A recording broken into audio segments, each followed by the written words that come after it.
Hi Sarah. Hi Mary, are you okay? Yeah, good, thanks.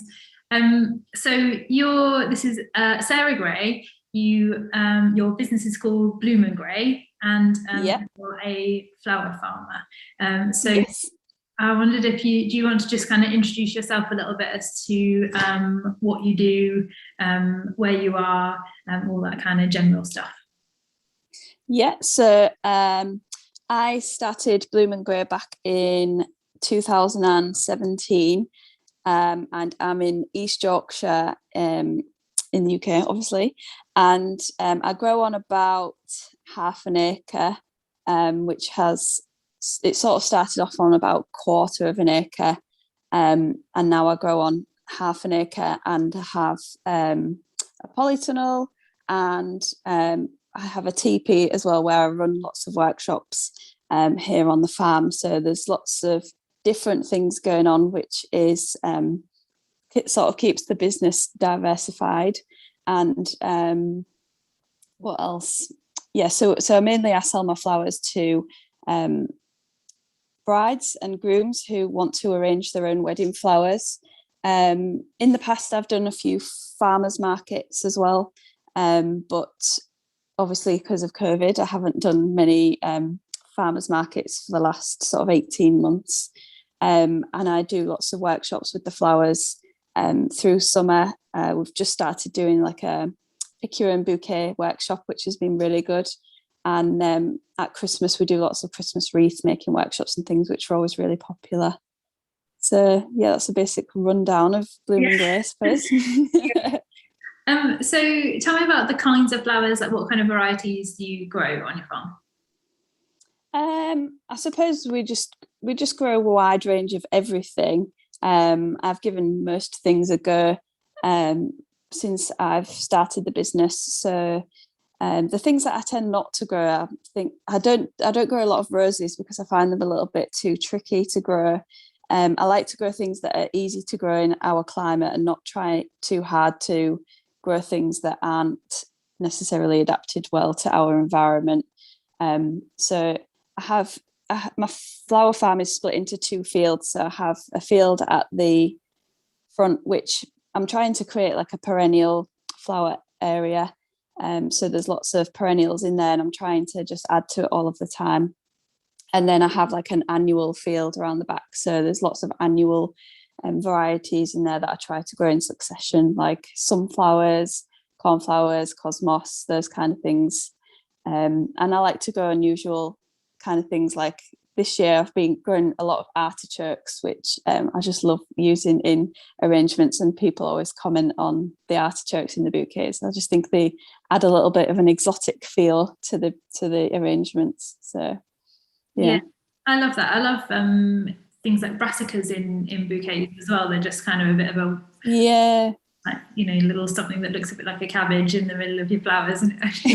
yeah, yeah, So you kind of grow like small amounts of lots of different things rather than being like a flower farmer that specializes in just one kind yeah. of flower. So you're doing kind of small volumes rather than like a sort of big volume of the one kind of thing. Yeah, because of the way that I sell the flowers on, it sort of works for me to have small amounts of everything.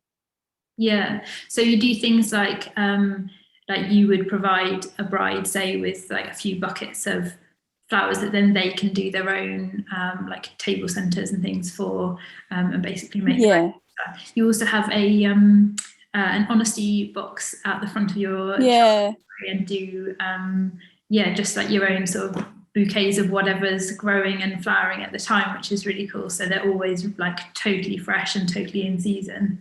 yeah, that's it. Yeah. So that's really popular as well. So over the years, it's grown in popularity, and I think a few people have turned their notifications on so that when I post that the honesty box flowers are out there, like in the cars rushing down to the honesty box to try and get themselves a bunch. So yeah, it's nice to have that. The other thing that you mentioned already is that you use your flowers in workshops as well. So you've got your the pick your own bunch, which just seems dreamy for people to come and like spend a bit of a while wandering around picking on the farm, and then actually you sort of teach them how to make their own like spiraled bouquet that they take. Yeah. And you also do what's the yoga one called at the moment? Poses and posies. I love that. So what, tell us about that as well, because that's cool. Yeah, we do. So I've worked with Emma quite a bit in the past, and we do.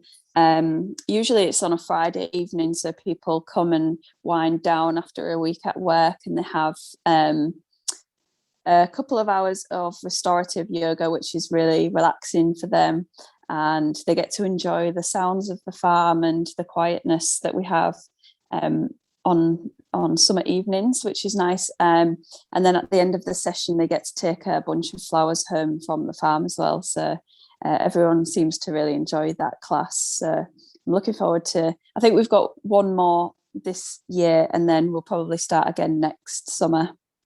Yeah, so just while the weather's warm, because it's like outside in the teepee, isn't it? So yeah.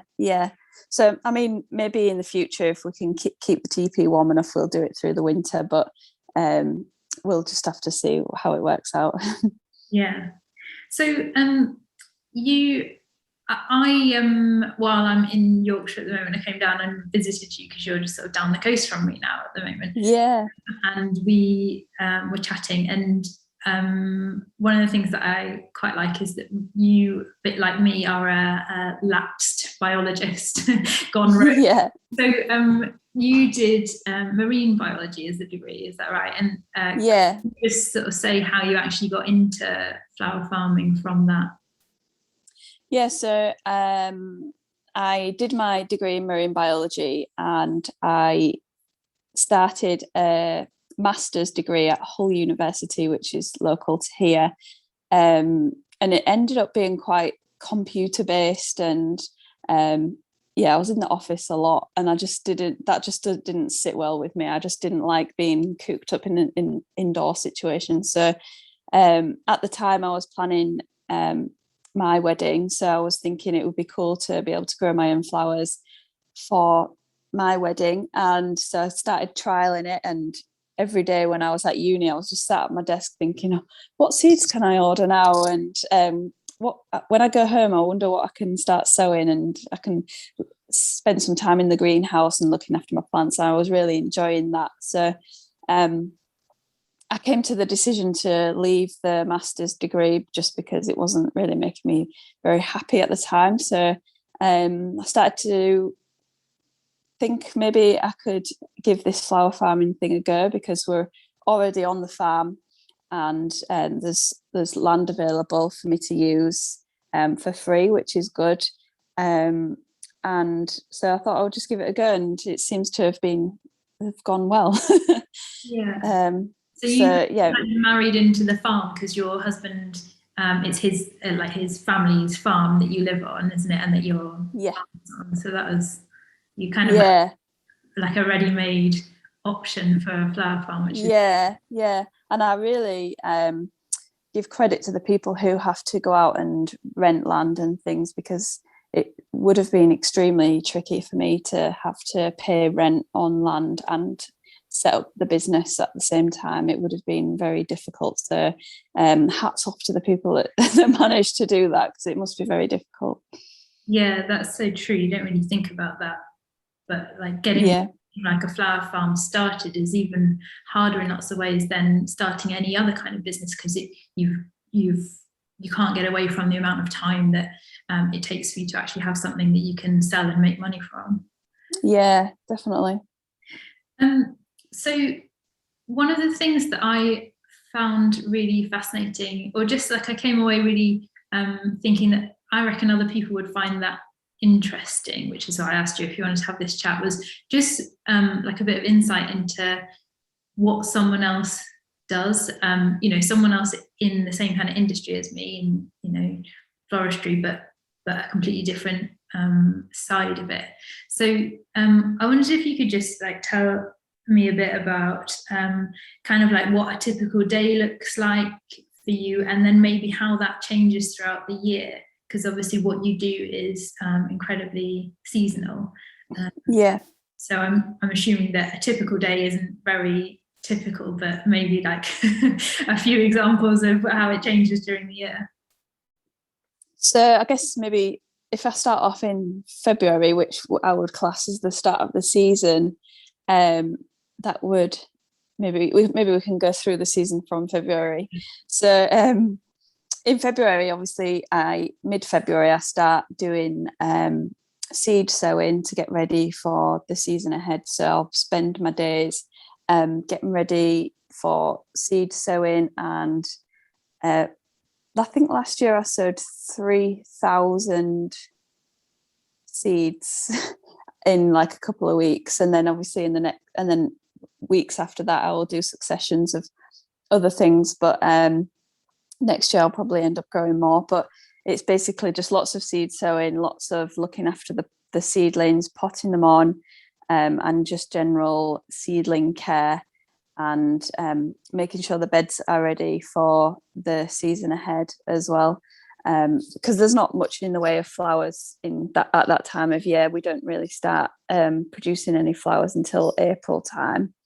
So then April we will start picking ranunculus and tulips and things. So usually I start picking quite early in the morning. So I suppose in the summer we get up a lot earlier because it's lighter earlier.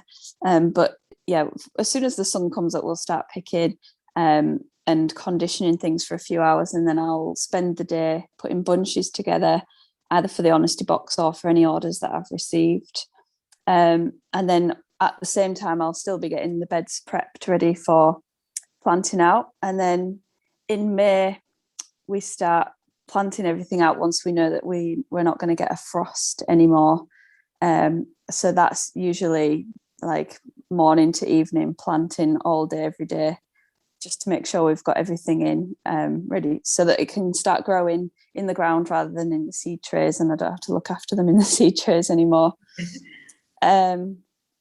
And then we'll keep sowing seeds, keep making more successions, weeding. So when the flowers get planted out, that's usually when the weather starts improving and the weeds start to germinate as well outdoors. So we start doing lots of weeding at that time of year as well.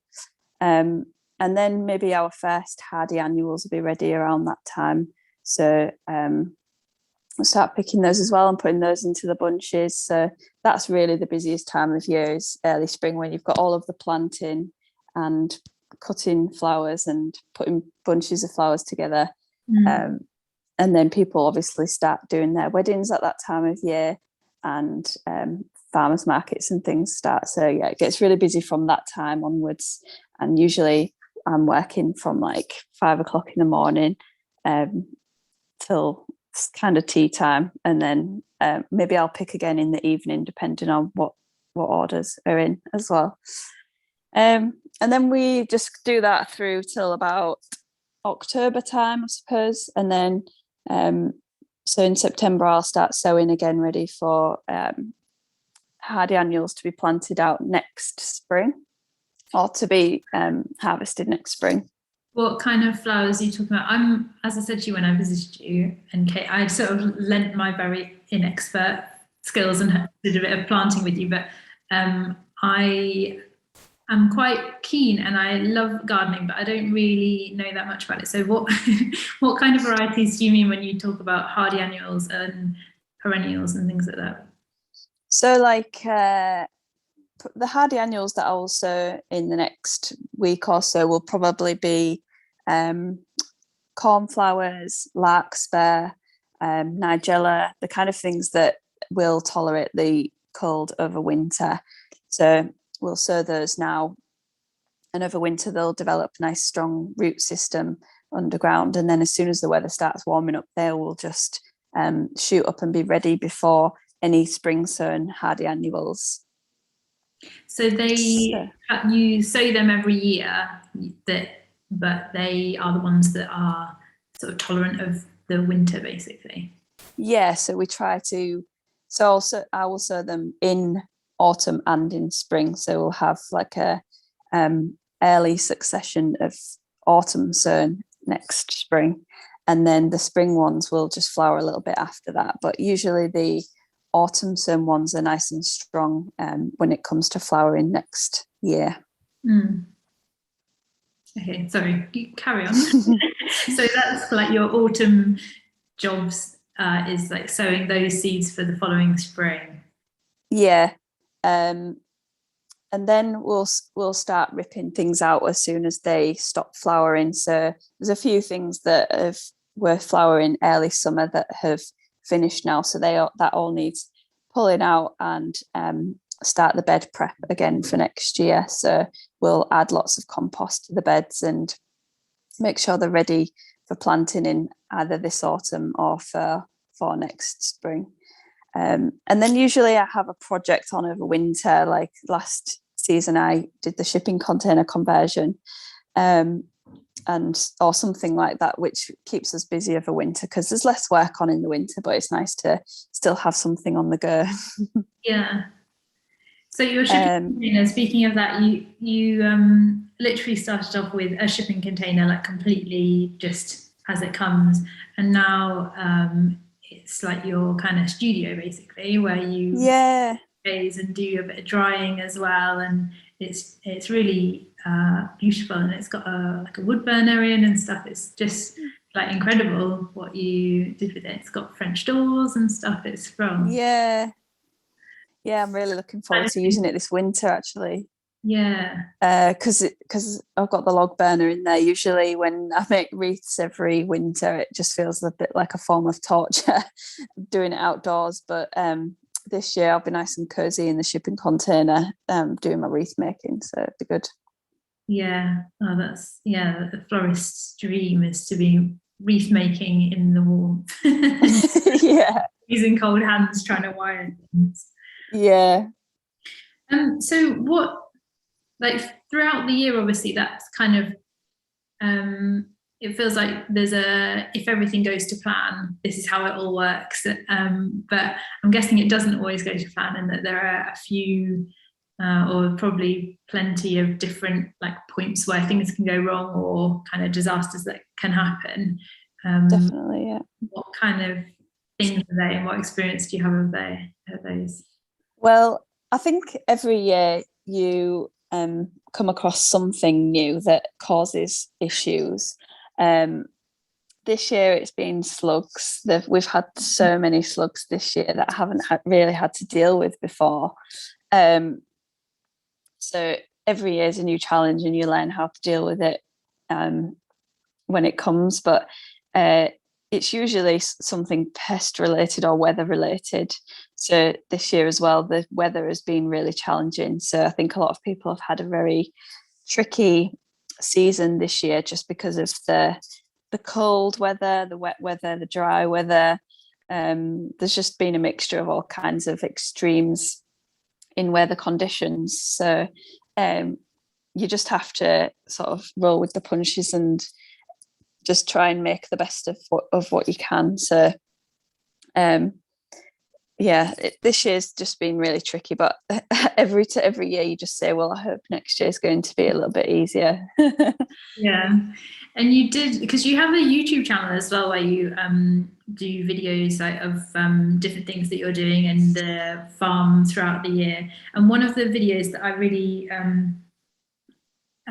kind of enjoyed is the wrong word, because it was about something that was it was about a negative thing, but I really, just the insight into it and your kind of honesty and your take on it was brilliant. Which was when we had, was it about a month ago? We had like really sort of a couple of really violent thunderstorms, and there was a hailstorm. Yeah. I always love a good thunderstorm in the summer, and it never occurred to me before your video, what a nightmare just like a really heavy, like 10 minutes of rain or hail could be at the wrong time of year for farmers and for flower farmers, because it actually just like 10 minutes did real damage, not just to your flowers but also to the farm, the rapeseed on the farm as well. Kind of already said what happened, but can you just say a bit more about that? What actually was the damage caused? Yeah, so we had a really heavy hailstorm a few weeks ago, which at the time the rapeseed crop was ready for harvesting. And at that stage, it's very sort of vulnerable to weather conditions. So even just like a heavy wind could blow the seed out of the seed pods. Um, so we had this hailstorm that just battered all of the plants and knocked all of the seed out of the seed pods. So this year, my husband thought that he was going to have a bumper crop of rape because of how good everything went this year for the crop. So he was really excited about that. And then we had this big storm and it knocked a lot of the seed out onto the floor, which just isn't recoverable. So it just was there on the floor and we had to, I think we combined it the next day just to try and recover what we could without losing any more, because it started getting a little bit windy after that as well. So we just tried to harvest what we could before we got any more damage. And I think a lot of the farmers in this area also suffered the same. So I had a few damaged flower crops, which was a bit of a shame. And it sort of, the hail just came down that heavy that it sort of just ripped holes in everything. So the petals on a lot of my flowers were damaged and the leaves on some of the plants as well. And there's a pumpkin farm just down the road and they suffered a lot of damage from the hailstorm, but luckily their pumpkins seem to have recovered now, which is good for them because they're relying on that single crop to make their profit for the full year. So luckily I think they've been okay. Yeah. So like that's kind of leads me into another question about British grown flowers, because there's a real demand for British grown flowers at the moment, which is really good, and the motivation behind it is really good. People want British grown, not flown, so flowers with fewer air miles, and also supporting local businesses, local farmers. And I suppose because of complications and added prices with all the Brexit stuff and probably the COVID stuff that's contributing to that as well. But I think it's interesting that from the inside, from the sort of industry inside, it's not quite as straightforward as that, because it's a great thing that there's the demand, but it's not actually very easy to satisfy the demand for the kind of flowers that people want in the kind of volumes that they want, and that they want them to be British grown. Can you just give your take on that and a bit of an explanation about that? Yeah, so I think that because a lot of British flower farmers are doing things on a small scale,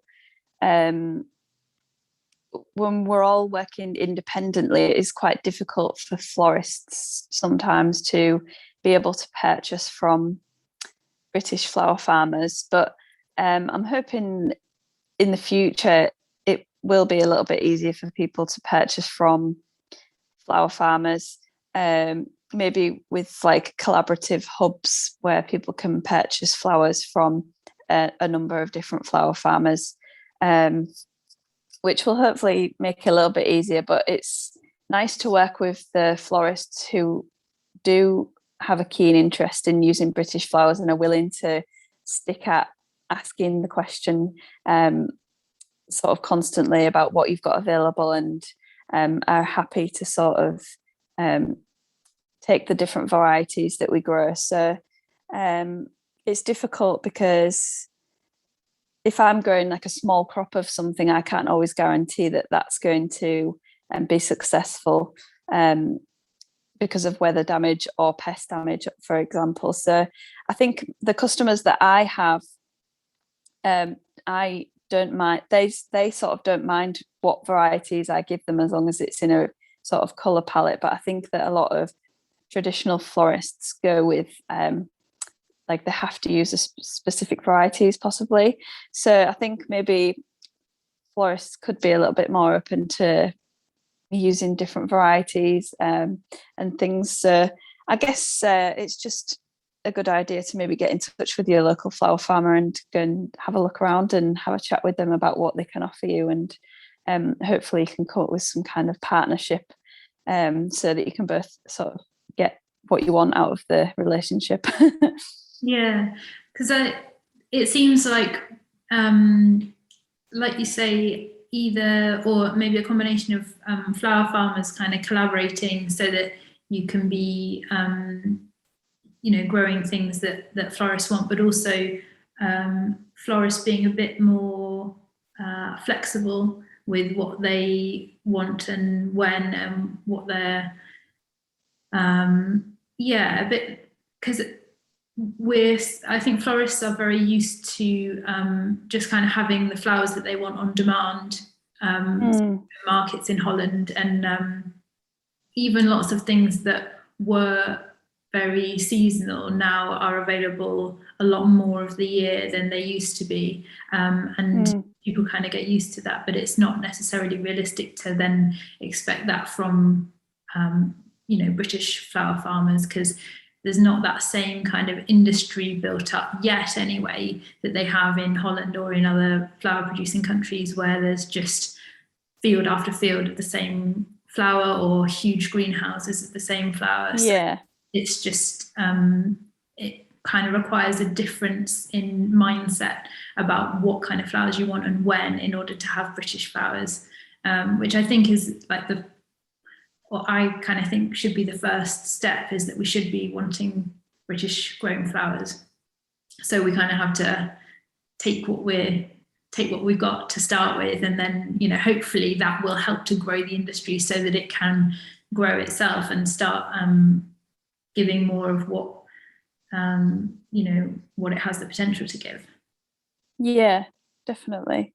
So with you, like the kind, you do work with a couple of florists, I think, who have that kind of mindset, but in general, your brides, for instance, it's more kind of the colours that they're interested in, and then they kind of trust that the flowers that you're going to grow are beautiful and will be the kind of style that they want. Yeah, so from the offset, I make it clear that things are variable and not predictable. So I'll try my hardest to get things in a colour palette, but it's always possible that it's not going to be possible. So the brides that I work with are usually really understanding about that, and they're just happy to receive something local and something fresh, and they're supporting a local business as well. So that's really good to have relationships like that with couples. Yeah, I think a lot of people who like flowers, love flowers, just love flowers. It kind of doesn't matter what different colours or varieties they are. Some people have a favourite flower, and other people kind of latch onto trends about flowers, or what kind of flower they ought to have for their wedding or something like that. But I think a lot of people just love flowers, and just something floral in their wedding, and carrying a bunch of flowers for their down the aisle is with. So that's good. So do you think it's quite a good future for British flowers in that way, in if people can kind of get in maybe a different mindset, and also smaller farmers be working together? Do you think it's quite a positive outlook? I think so, because there's lots and lots of new flower farms popping up at the moment, and I can only see that going in a positive direction. And I think that maybe it's difficult because I think that people need to be on the same page when it comes to pricing, and people maybe need to have a different view of people who grow flowers on a small scale, rather than thinking that somebody's just there pottering around in the garden and they're just selling a few of their extras that they've managed to grow. And I think some people think that I just have wildflower fields that I sow and just wait for the flowers to just arrive and then I just pick them. And I don't think people realize how much work goes into it. And it's not just a wildflower field, it is crop production. So I think if people can start to realize what goes on behind the scenes, and flower farmers can value their flowers correctly, then I think the industry is going to go forward in a good way. Yeah, well, I think that's one of the really good things about your social media channels, like your YouTube videos and things like that, which I I watch them when you have a new one out. I watch them in the morning when I'm doing my like workout, just to kind of distract myself and do something. So I love them for that. But it does show you, it does give such a good insight as to what's like behind the flowers that you produce. And you did a brilliant video. It was just quite a short video, I think probably just on Instagram a couple of years ago maybe, where you had like the sort of like the dream of flower farming versus the reality, and it was really fun. Yeah. Like the wafting around, just like picking on a gorgeous sunny day versus actually like, you know, weeding and digging and fighting slugs and things like that. Yeah. Yeah, I think a few flower farmers resonated with that one. Yeah. Well, thanks so much for spending some time having a chat and for your insight. And I definitely recommend following you on social media and subscribing to your YouTube, because I, you know, as a florist, I love the insight and seeing like that different side of the industry, like I said. So keep doing what you're doing, because I'm loving it and lots of people are loving it. Lots of people subscribe and follow you. So yeah, and just good luck growing your business as well, because it's great that you are kind of doing something that you seem to love, but that also other people are loving as well. So that's kind of the dream, isn't it? Yeah, definitely. So yeah, we'll keep in touch and see you soon. Yeah, hopefully I'll see you soon. Bye. Bye.